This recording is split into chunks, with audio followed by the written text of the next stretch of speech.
Près de 500 000 disques vendus, plus de 1000 concerts. Ça calme un peu, hein. Vos enfantillages se baladent partout en France et à l'étranger. C'est le spectacle familial de référence avec une escale ce soir au Zénith à Dijon. Demain, ça sera pour Chalon-sur-Saône. Vous reviendrez dans la région aux alentours de l'automne à Besançon. C'est plein partout. Moi, j'ai envie de vous demander quel est votre secret, Aldebert? Bah écoutez, j'ai pas spécialement de recette ou de secret. Enfantillage, c'est une aventure qui a commencé il y a 10 ans. On va d'ailleurs fêter les 10 ans cette année au Zénith de Paris, là, à la fin de l'année. Mais c'est une aventure qui a commencé de façon un peu étrange parce que c'est une chanson jeune public qui est pas exclusive, qui s'adresse aussi aux parents.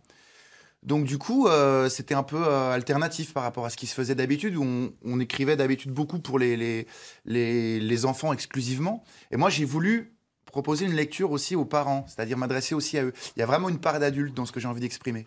C'est complètement intergénérationnel. Alors pour ceux qui ne connaissent pas Aldebert, je propose quelques notes de musique. On va regarder ensemble.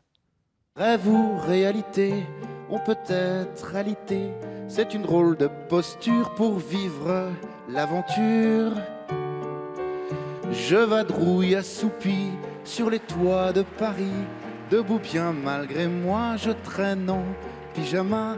Équilibre précaire, petit gars de gouttière. Que me vaut l'infortune de flâner sous la lune? Du gros son!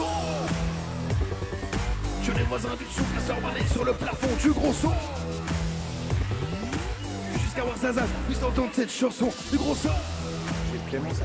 Ça, c'est incroyable. C'est un petit extrait du feuilleton qu'on a diffusé toute cette semaine. Donc, on vous connaît déjà un tout petit peu, voire beaucoup, hein, Guillaume Aldebert. C'est près de 2 heures de spectacle. C'est fou parce qu'on a tous 8 ans dans vos spectacles. Vous le disiez fort justement, c'est intergénérationnel. Hein. Je le disais en démarrant cette émission, les mamies vous kiffent, les grands, les petits, les moyens. Les mamies me kiffent. C'est marrant, ça.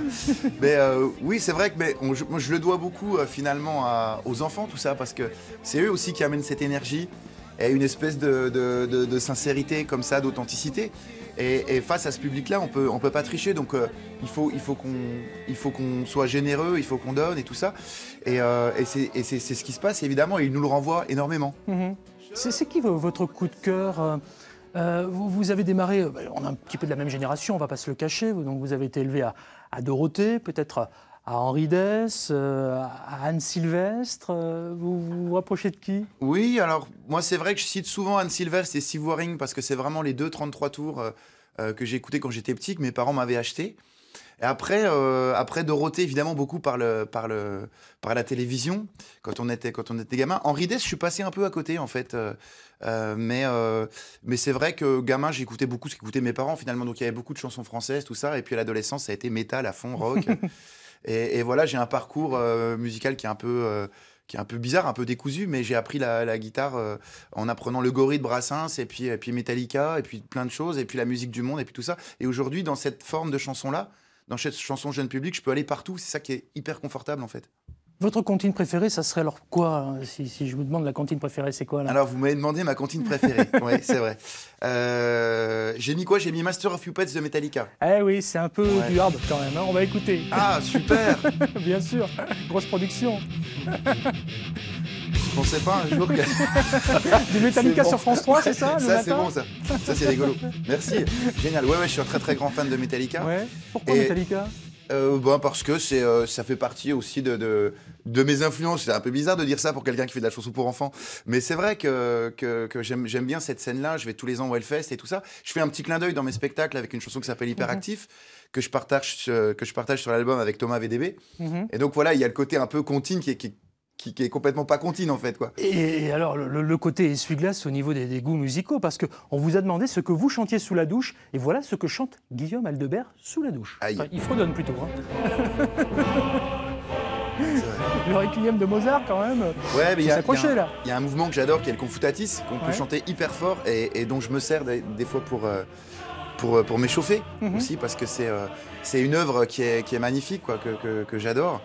On passe quand même de Metallica à Mozart hein, ce matin. Oui, c'est quand même étonnant. C'est le grand écart facial. Mais oui, c'est vrai. Voilà, vous êtes très sportif, d'ailleurs vous dansez sur scène. Et si vous mettez une chanson chez vous pour danser avec Marie-France, votre maman qui nous regarde, je le sais, en Franche-Comté, vous mettez quelle chanson, Guillaume? Qu'est-ce que je vous ai cité? Je sais plus. Ah oui, Don't Stop Me Now de Queen, ouais. Bien sûr, Freddie Mercury. Ouais.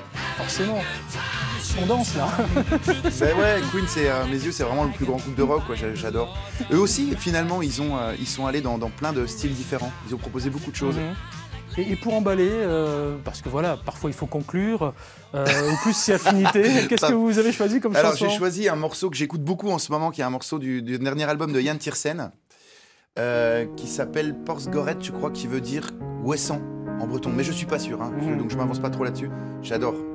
C'est beaucoup des titres instrumentaux au piano. Et je trouve qu'il y a une mélancolie dans cette musique qui me bouleverse complètement. Alors je sais pas si c'est vraiment la chanson pour draguer, vous voyez. C'est pas forcément le slow braguette comme on dit. Ouais. Mais il y a un truc super beau, qui me transporte complètement. Voilà. En tout cas, merci. On a eu plein de mots ce matin de Guillaume Aldebert en direct avec nous dans votre matinale. Vous nous le disiez fort justement, on l'a vu dans l'extrait, vous bougez sur scène, c'est le moins qu'on puisse dire. Vous avez appris comment, en quelques mots, à bouger comme ça sur scène? J'ai pas appris en fait, vraiment.